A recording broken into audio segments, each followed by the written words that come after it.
கிடக்குமா நான் இப்பதான் காலையில போனா இப்ப வந்துருக்கு வாய முடிட்டு போடுமா அதெல்லாம் நீ பேசக்கூடாது. தீபாவளிக்கு பேப்பர் கிடக்கும் ஊடு வெடி நாங்க அப்படிதான் வெடி போனாங்க. இங்க பேப்பர் கிடக்கு அங்க பேப்பர் கிடக்கு இதுல பேப்பர் கிடக்குலாம் வந்து இங்க சொல்லக்கூடாது. தீபாவளினா அப்படிதான் இருக்கும். அப்படியே அமுக்கிட்டு அப்படி போய் பாய போட்டு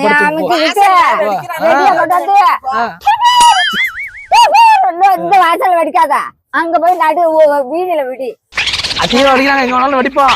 அதெல்லாம் நீ சத்தம் போட்டுட்டீங்களா கத்திட்டு வச்சுக்கோ அப்புறம் என்ன நடக்குன்னு